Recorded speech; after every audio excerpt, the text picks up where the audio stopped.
Super Sarvana Stores. Left side OMR, right side ECR. நடுவுல உங்க Stepstone Secret Plots. Beach Resort Plots just 24 lakhs onwards. Call 96268 99268. பன்முகலாம் கேட்குறாரு. இவ்வளோ நாள் உழைச்சி பேரை கெடுத்துக்கிட்டு இவ்வளோ விட்டு கொடுத்து கட்சி பேரை கெடுத்துட்டு எங்கள் பேரை கெடுத்துக்கிட்டா எங்களுக்கு மரியாதையே கிடையாது. நேற்று வந்த ஆளுக்கு எங்களோட ஜாஸ்தி சீட்னா அப்போ நாங்கள் என்ன ஆகிடும்? 0.4 வாக்கு சதவீதம் தான் தேமுதிக வச்சிருக்கு. அது ஒரு எம்பி சீட்டு. இப்போ எவ்வளோ சீட்டு கொடுக்க போறாங்கன்னு தெரியல. 8க்கு மேலே கொடுக்கும். 8க்கு மேலே ஒர்த்தா சார் அது உங்களுக்கு? அதை தான் கேட்குறாங்க. அப்போ கபலீகரம் செய்கிறது பாஜக, அமித்ஷா, திமுக இப்படிலாம் இங்கே கை காமிச்சிக்கிட்டு திரும்பி பார்த்தா 5 சீட்டு தான், 4 சீட்டு தான். என்ன பாஜக உள்ள வந்துடும்? யோ, இது ஜனங்களுக்கு நம்ம சொல்லி ஏமாத்தினுக்கிறோம், நீ நம்மகிட்டே கலக்குறிய அப்படின்னு. ஏன் ஸ்லீப்பர் சொல்லுங்க. பிஜேபி எதிர்ப்பு ஒரே மனநிலை இருக்கும். டிடிஆருக்கும் அதான் பிரச்சனை. போனால் தான் பிஜேபியிலேருந்து வரணும், இந்த கம்பெனியில் மார்க்கெட் ஏடிஎம் ஏடிஎம்லேருந்து வரணும். அந்த கம்பெனி செங்கோட்டையில் என்ன பிரச்சனை இருக்கும், அந்த கம்பெனியில் தான் வரணும். மறுபடியும் அந்த கம்பெனிலே போனால் எப்படி எந்த முடிவு வச்சு இவங்க நமக்கு தன்மை இழந்துருவாரு. அதனால இவங்க எல்லோருமே இதுக்கு எதிராக தான் சொல்ற ஒரே வார்த்தை கொள்கை எதிரி பாஜகன்னு சொல்லிட்டாரு. சொல்கிறல்ல, கொள்கை எதிரி பாஜகன்னு ஒரு அறிக்கை விடு. கொள்கை எதிரி பாஜகன்னு வீட்டுக்குள்ள உட்காந்துட்டு 5 தடவை பேச்சுவார்த்தை நடத்துறேன். எடப்பாடியை முதல்வர் ஆகிறதுக்காக 500 கோடியை விட்டுட்டு வந்தோம், படம் நடிக்கிறத விட்டுட்டு வந்தோம். அப்போ எங்க போ பிச்சை எடு தனியா.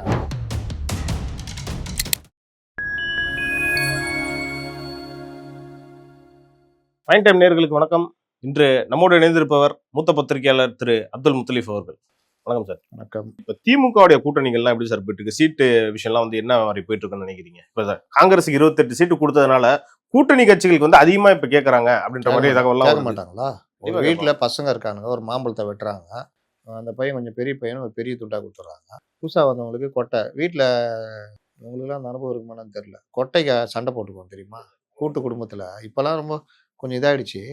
கூட்டு குடும்பத்துல 2 மாம்பழம் வெட்டுறாங்கன்னா அந்த கொட்டையை யார் எடுத்துக்கிறது? கொட்டையில கொஞ்சம் இருக்கும், சண்டை வரும், அதை டாமினேஷன். அந்த மாதிரி புதுசா வந்த பிரேமலதாவுக்கு கொட்டையை வெட்டி கொடுத்துட்டாப்புல. ஒரு பேர் பாதி பீஸை காங்கிரஸ் கொடுத்துட்டாப்புல. மீதி இருக்கிற பீஸில் சின்ன துண்டு வெட்டி இருந்தால் வச்சுக்கணும். நம்ம போன தடவை பாதி கொடுத்தா, பெருசாக கொடுத்தா, இப்போ என்ன இவ்வளோனா இவ்வளோதான் வச்சுக்கோ அப்படின்ற மாதிரி. அப்போ சண்முகம்லாம் கேட்குறாரு, இவ்வளோ நாள் உழைச்சி பேரை கெடுத்துக்கிட்டு மாட்டோட 5 வருஷம் முட்டு கொடுத்தோமே உங்களுக்கு, இவ்வளோ விட்டு கொடுத்து கட்சி பேரை கெடுத்துட்டு எங்கள் பேரை கெடுத்துட்டு இருந்தா எங்களுக்கு மரியாதையே கிடையாது. நேற்று வந்த ஆளுக்கு எங்களோட ஜாஸ்தி சீட்னா அப்போ நாங்கள் என்ன இது? அவருக்கு பிரச்சனை இல்லை, அங்கே உள்ள தொண்டர்கள் போட்டு பிரித்து மேய்ஞ்சிருவாங்க, அங்கே பதில் சொல்லணும்ல. 0.4 வாக்கு சதவீதம் தான் தேமுதிக வச்சிருக்கு. அது ஒரு எம்பி சீட்டு. இப்போ எவ்வளோ சீட்டு கொடுக்க போறாங்கன்னு தெரியல. 8க்கு மேலே கொடுக்குறாங்க. 8க்கு மேலே ஒர்த்தா சார் அது உங்களுக்கு? அதை தான் கேட்குறாங்க. அப்போ கபலீகரம் செய்கிறது பாஜக, அமித்ஷா, திமுக இப்படிலாம் இங்கே கை காமிச்சிக்கிட்டு இந்த ப்ராங்க்கு பார்த்துருக்கீங்களா? ஒருத்தன் சாப்பிட்டுன்னு இருப்பான், ப்ரெட்டு சாண்ட்விச் வச்சு ஒருத்தன் வருவான், அப்படின்னு கை காட்டுவான். இவன் உடனே அப்படியே மேலே பார்த்துட்டு இருப்பான், இவன் இதை எடுத்துகிட்டு போயிடுவான். இவன் அங்கேயே கொஞ்ச நேரம் பார்த்துட்டு என்ன ஒன்றுமே இல்லையா அப்படின்ட்டு இங்கே பார்ப்பான், இது இருக்காது. அந்த மாதிரி பாஜக வந்துடும், பாஜக உள்ளே வந்துடும் அப்படின்னு ஜனங்களை கை காமிச்சிருந்தான். இவங்களும் சேர்ந்துட்டு பாஜக உள்ளே வந்துடும் அப்படி இப்படின்னு இங்கே சாண்ட்விச் தீன் போயிட்டாங்க. திரும்பி பார்த்தா 5 சீட்டு தான், 4 சீட்டு தான். என்ன பாஜக உள்ளே வந்துடும்? யோ, இது ஜனங்களுக்கு நம்ம சொல்லி ஏமாத்தினுக்கிறோம், நீ நம்மகிட்டே கலக்குறிய அப்படின்னு. சார் வார்த்தைக்கு மாத்திரம் முதலமைச்சர் பாஜக உள்ள வந்துடும், மதவாத சக்தி உள்ள வந்துடும்ன்றது இல்லாததை இவரே கூட்டு வந்து உள்ள விட்டுட்டு இருக்காரா சார் அவரு? அது ஒரு ஸ்ட்ராட்டஜி. ஏடிஎம்கேன்னு சொன்னா அடி விடும், பிஜேபி முன்னிறுத்தினா சிறுபான்மை வாக்குல காப்பாத்திக்கலாம். இப்போ விஜய் வேற வந்துட்டார் பங்கு, அதனால ஏதாவது பண்ண முடியுமா அப்படின்னு. இப்போ 2-3 நாளா விஜயை திட்டலையா பிடிஎம் அது இதுன்னு பயங்கரமா. அதான் விஜய்க்கு அந்த ஒரு பயம் இருக்குது, அங்கே போயிட்டா சிறுபான்மை வாக்குன்னு. அவன் அப்படியே ஓட்டு போட ரெடியாக இருக்கான். விஜய் எங்கே போனா என்னையா, எங்கள் ஓட்டு விஜய்க்கு தான். அந்த இது இவங்களுக்கு புரியல. இந்த கூட இருக்கிற டீம் இப்போ ஆதவ அர்ஜுனாக்கு என்டிஏ போனால் ஒத்து வருமா? அப்போ அவர் என்ன பண்ணுவார்? விஜயை நேற்று விட்டுட்டு போயிட்டார் தெரியுமா? சிபிஐ விட்டு போயிட்டார். போற வரைக்கும் என்ன பண்ணாங்க, பையில அதெல்லாம் இருந்துச்சுன்ற மாதிரி சொல்றாங்க. இதுவே அடம் பிடிச்சி தான் போனது அவர் கூட. ஏன் வேணான்னு பாக்குறாரு, அவர் தனியா போய் பேச்சுவார்த்தை நடத்தலான்னு. இவன் நீ கூட ஓட்டிட்டு போனா இவர் தனி ரூட்ல போய்கிட்டு இருக்காரு, ஏதோ ஒரு ரூட்ல. டிஎம்கே ஸ்லீப்பர் சொல்லுங்க. பிஜேபி எதிர்ப்பு ஒரே மனநிலை தான். சிடிஆருக்கும் அதான் பிரச்சனை. போனா என்ன ஆகும்? பிஜேபியிலேருந்து தான் வணிகம் வந்தோம், அந்த கம்பெனியில் மறுபடியும் ஏடிஎம்லேருந்து வந்தோம், அந்த கம்பெனி. செங்கோட்டையில் என்ன பிரச்சனை இருக்கும்? அந்த கம்பெனியில் தான் வந்தோம், மறுபடியும் அந்த கம்பெனிலே போனால் எப்படி எந்த மூஞ்சி வச்சுக்கிறது? இது நமக்கு தன்மை இழந்துருவாரு அவரு. அதனால இவர்கள் எல்லோருமே இதுக்கு எதிராக தான் இருப்பாங்க. இப்போ எல்லாமே ஏதோ ஒரு வகையில வந்து ஒதுக்கப்பட்டவங்க வந்து இன்னைக்கு வரைக்கும் ஒரு வாழ்க்கையை தேடிக்கிட்டு இருக்காங்க, கிடைச்ச வரைக்கும் இருப்பாங்கன்றீங்களா? விஜயை தனியாக எழுத்து வச்சுட்டு நம்ம ஜெயிப்போம் முதலமைச்சர்னு ஊட்டின்னு இருக்காங்க. நேற்று டைம்ஸ் நவ் வந்துச்சா?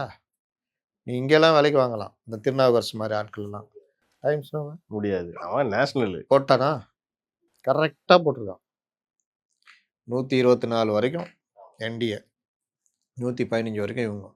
இது வந்து இன்னைக்கு நிலைமை.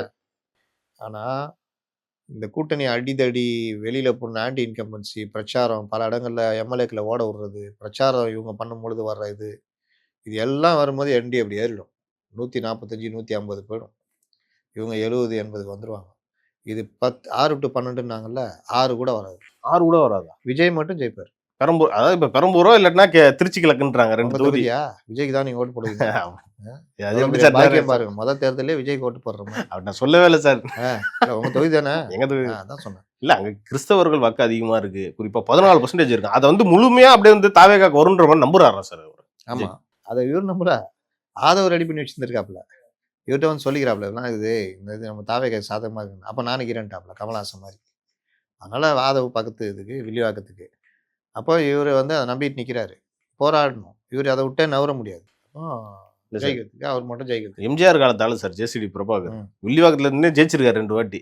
அவருக்கு அந்த இடத்துல சீட்டு கொடுக்காம ஆதவ அர்ஜுனா கொடுக்கறதுக்கு என்னவா இருக்கும்? அவ்வளவுதான். அம்பத்தூர் அவருக்கு. சார் சார் இவர் நின்று ஜெயிச்ச தொகுதி சார், சொந்த தொகுதி சார். அவரு வில்லிவாக்கத்துக்குள்ளதானே அம்பத்தூர் வந்தது ஒரு காலத்துல. அதனால சரி, இப்ப என்டிஏ கூட்டணி எப்படி சார் இருக்கு? அவங்களோட இப்ப சீட் எல்லாம் வந்து இப்பதான் கொடுக்க போறதா சொல்லிட்டு இருக்காங்க. அவங்க 2 விஷயத்துல குழப்பத்துல இருக்காங்க. என்ன? விஜய் வந்துட்டா என்ன, விஜய் வரலன்னு. விஜய் வந்துட்டா சீட்டை குறைச்சிக்குவாங்க மற்ற கூட்டணி கட்சிகள். இவங்களும் ஒரு 10 சீட்டு கிட்ட குறைச்சிக்குவாங்க. விஜய் வரலன்னா ஒரு 25 தொகுதி வரைக்கும் பாஜக, மீதி ஒரு 18 17 வரைக்கும் பாமக, ஒரு 7லேருந்து 10 வரைக்கும் டிடிவி, ஒரு 5லேருந்து 6 வரைக்கும், இல்லை 4லேருந்து 6 வரைக்கும் இவர் ஜிகே வாசன். மற்றவர்கள்லாம் அந்தந்த இது தாமரை இரட்டையில் இப்படி போகும். விஜய் வந்துட்டா 20, ஒவ்வொருத்தரும் எண்ணிக்கை குறைஞ்சிரும். என்னென்னா வின்னிங் பர்சன்டேஜ் ஜாஸ்தி வரும்ல. அப்போ எண்ணிக்கையை குறைச்சிக்கிட்டாலும் வின்னிங் பர்சன்டேஜில் ஈஸியாக ஜெயிப்பாங்க. அப்படி யோசிக்கிறாங்க. இன்னைக்கு நாளைக்குள்ளே ஏதாவது ஒரு முடிவு வரும். அது முடிவு வந்து தான் ஆகணும். இல்லை சார், முடிவு இடத்துல எல்லாமே வந்து விஜய் சொல்ற ஒரே வார்த்தை கொள்கை எதிரி பாஜகன்னு சொல்லிட்டாரு. என்னைக்குங்க சொன்னார்? சொல்கிறல்ல, கொள்கை எதிரி பாஜகன்றல்ல, ஒரு அறிக்கை விடுன்ற. கொள்கை எதிரி பாஜகன்னு வீட்டுக்குள்ள உட்காந்துட்டு 5 தடவை பேச்சுவார்த்தை நடத்தினேன் அப்படின்னு பார்க்க வீட்டில் உட்காந்துங்க. அப்போ சும்மா இப்போ மறுக்கிறதெல்லாம் பொய்யன்றீங்களா? ஏங்க இவன் மறுக்கு ஒரு இதுவே கிடையாதுங்க. சும்மா உருட்டிக்கிட்டு இருக்கிறாங்க. நான் தான் இன்னைக்கு கூட அவரு கூட போட்டேன். நீ போடுறல்ல, நீ என்ன போடுற? விஜய் சொல்லு, எல்லாரும் அவன் வேலையை பார்த்துட்டு போயிடுறோம். வேலையிட்டு தலைவரே சொல்லிட்டாருன்னா இது மேலே ஒன்றும் கிடையாது. ஒன்றும் கிடையாது. நான் முன்ன சொல்லிட்டே இருந்தேன், பேச்சுவார்த்தை நடத்துகிறேன். நீங்கள் மட்டும்தான் சார் சொல்கிறாங்க. சிடிஆர் பாருங்க மறுக்கிறாரு, அருண்ராஜ் மறுக்கு. அவங்கள விடியா, விஜயை சொல்லு, அன்னைக்கே நான் முறிவுன்னு போடுறேன்னு விஜய் சொன்னாரா இல்லையா? ஏடிஎம்கே திட்டினார், ஞாபகம் இருக்கா? அன்னைக்கு தான் முறிவாச்சு. காங்கிரஸ் பக்கம் நவர்றாங்க. அன்னைக்கு நான் சொன்னேன், இதோட என்டிஏ முறிவு. நீ சொன்னது எதுதான் நடந்தது? டேய், நடக்கிறதா நான் சொல்லுங்கிறேன். இன்னைக்கு கூட்டணி பேச்சுவார்த்தை நடத்துகிறாங்க, நடக்குது, அதை சொல்கிறேன். அதை நோக்கி நகரும்னு சொல்கிறேன். நகரலைன்னா அதுக்கு நான் என்ன பண்ணுவேன்? நகரலன்றதை நான் பதிவு பண்ணுறேன். சரி சார், இப்போ வந்து என்டிஏ கூட்டணிக்கே விஜய் போறாருன்னு வச்சுக்கோங்களேன். விஜயோட ஃபியூச்சர் எப்படி சார் இருக்கும்? நல்லா இருக்கும். 45 50 சீட்டு வாங்கினாருன்னா 90% ஜெயிப்பார். எதிர்கட்சி தலைவராக உட்காருவார். அவங்க கட்சியில் உடனடியாக 45 எம்எல்ஏக்கள் கிடைப்பாங்க. தனியாக நின்னா கூட அது கிடைக்காது. அப்புறம் அந்த 1 வருஷம் 2 வருஷத்தில் அந்த ஐஏஎஸ் ஐபிஎஸ் மற்ற விஷயம் பார்க்கலாம். 40 எம்எல்ஏனால தனியாகவே ஒரு ராஜ்யசபா எம்பி கிடைச்சிடும். 28ல் உள்ளாட்சியில் ஒரு 30% கேட்டு நின்னா 2 3 மாநகராட்சி, நகராட்சிகள், பஞ்சாயத்துகள், பேரூராட்சி, அதுன்னு பெரிய லெவலில் கட்சியை கொண்டு போயிடலாம். அதாவது கட்சிக்காரர்களுக்கெல்லாம் கிடைக்கும் பதவி. அதற்கு அடுத்து பார்லிமெண்ட் எலெக்ஷன் வரும்போது ஒரு 6 8 எம்பி நின்று ஜெயிக்கலாம். 100% வெற்றி கிடைக்கும். அதற்கு பிறகு 2030க்கு மேலே நீங்கள் தனியாக நிற்கணும்னு முடிவு பண்ணால் காங்கிரஸ்லாம் அடிச்சு போட்டு உங்களோட ஓடிடுவோம். உங்களுக்கும் நிதி நிலைமை, எல்லாருக்கும் பயிற்சி கிடைச்சிருக்கும், கட்சி வியாபிச்சிருக்கும். நீங்கள் அடுத்த கட்டத்தில் நோக்கினாலும் சொல்ல முடியாது. 2031 முதல்வர் பதவி நோக்கி நகரலாம். இதை நான் சொல்லி என் தொண்டையே வறண்டு போச்சு. ஆனால் அவங்க தரப்புல என்ன சொல்றாங்கன்னா, இதை எடப்பாடியை முதல்வர் ஆகிறதுக்காக நாங்கள் 500 கோடியை விட்டுட்டு வந்தோம், படம் நடிக்கிறத விட்டுட்டு வந்தோம். அப்போ எங்கேயா பிச்சை எடு தனியாக. லாஸ்ட்டில் அதான் நடக்கும். போயிட்டு எங்கேயாவது போய் நிற்க வேண்டியதான். 1 சீட் 2 சீட் தான் ஜெயிப்பாங்க. அவ்வளோதான். இப்போ கூட்டணிக்கு போகிறது தான் பெஸ்ட்டுன்றீங்க. உங்களுடைய அறிவுரை விஜய்க்கு நம்ம இப்படி எடுத்துக்கலாமா? அதான் எடுத்துக்கிட்டா அவருடைய அரசியல் வாழ்க்கையும் காப்பாற்றப்படும். ஆமாம். அவர் பின்னாடி சுற்றிக்கிட்டு இருக்க அந்த சர்ச்சையும் நீங்கள் போய் நின்று 45 எம்எல்ஏ ஜெயிச்சா எனக்கு தான் நான் வாங்கி கொடுக்க போகிறாரு. நம்ம ஒரு அனலிஸ்டாக சொல்கிறோம், இப்படி போனால் நல்லது, இப்படி இருந்தனா 1 சீட் 2 சீட் ஜெயிக்கலாம். சோர்ந்து போயிடுவாங்க. இந்த லகுட பாண்டியில் ஓடி போயிடுவாங்க. வேலை முடிச்சு பாதி பேர் எஸ்கேப் ஆயிடுவாங்க. சார் நான் இப்போ சர்வே கூட போய் எடுத்தேன் சார் 2-3 தொகுதிக்கு போய். ஆனா கேட்குற பசங்கிட்ட முக்கியமா அந்த 18ல இருந்து 22, 23 வயசு பசங்கிட்ட கேட்கனா ஒருத்தவங்க கூட மிஸ் ஆகாம தாவேக்காக தான் ஓட்டு போடுவோன்றாங்க. ஆமா போடுவான். இப்போ யங்ஸ்டர்ஸோட ஒரு பக்கம் நிறைய பேர் நல்லா 12 இருக்கு சார். லட்சம் பேர் தான் வந்துக்கிறாங்க. யங்ஸ்டர்ஸ் எவ்வளோ வந்திருக்காங்க? 12 லட்சம் பேர். இந்த 12 லட்சம் பேர் 234 தொகுதி பிரிங்க. இது இல்லாமல் ஒரு 29 வயசுக்குள்ளே இருக்கிறவன் போடுறான்னு வைங்க. இது எல்லாம் சேர்ந்தா கூட 20%ன்னு நான் தான் சொல்கிறேன். 20% வரைக்கும்னாலும் அவன்லாம் போன தடவை டிஎம்கே போட்டிருப்பான் பெரும்பாலும். அந்த ஓட்டை இவர் வாங்கி அவரையும் காலி பண்ணி இவரும் காலி ஆவார்.